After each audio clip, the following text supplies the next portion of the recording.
Welcome to the Delmarva Almanac. Each week, we connect you to the best of Delmarva. Like other almanacs, our aim is to tell you a little bit about our past, our present, and events in the near future. I'm your host, Dana Kester McCabe. When I first moved to Delmarva as a young artist, to a person, everyone I met who heard that I was a painter said, "Oh, you must go see the Rehoboth Art League." Rehoboth Beach has been a beacon to artists on Delmarva even before 1938, when, according to the newspaper The Wilmington Star, a group of art luminaries attended the dedication of the recently renovated studio cottage of the Rehoboth Art League. The organization had been formally formed the previous fall and already had over 200 members. The core of the group were artists from Wilmington who summered at the Delaware shore.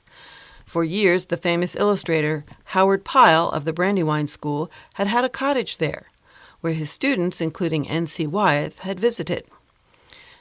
Ethel Pennywell Brown, another Pyle student, also had a cottage in what was then known as the Pines.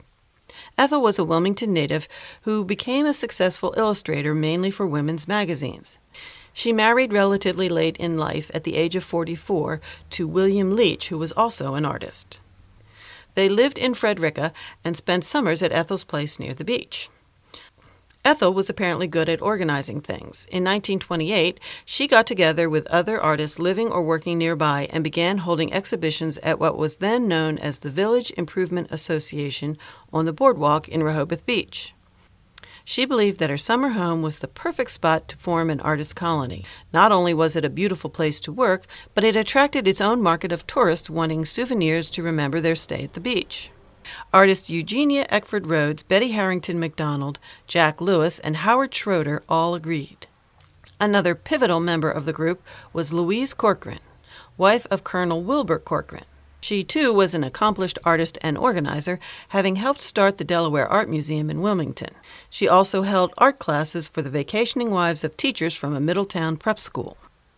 By the 1930s, just north of town, one of the first planned communities in the region was being developed by Colonel Corcoran.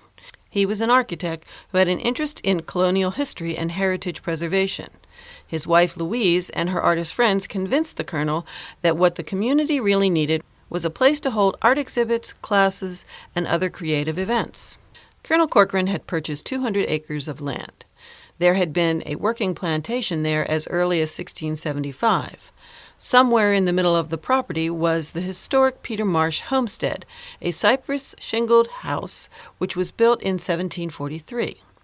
Some say as a base of operations to search, albeit unsuccessfully, for the treasure of pirate Captain William Kidd, who had operated in the area. By the time Corcoran bought it, it needed a great deal of work. He gave the artist group 2 full acres and set about renovating the homestead, whenever possible using materials from other condemned buildings of the same period. An old farmhouse was moved from another location, and this became the Painter Studio. These buildings evolved into the Rehoboth Art League and became the center of the community, which is now known as Henlopen Acres. At the grand opening, the widow of Howard Pyle signed her name to the studio door. The others in attendance followed her lead, some adding small pictorial flourishes. Ethel Brown added a lotus blossom. A well-known cartoonist of the day, Earl Chesney, drew a captain's hat and pipe. It's interesting to note that since that time, almost 300 artists, notable locals, and guests have signed those doors. They have now been taken out of regular use and are preserved for display. The Beaux-Arts Costume Ball was begun in 1939 and served as an annual tradition and fundraiser that was continued for more than 50 years.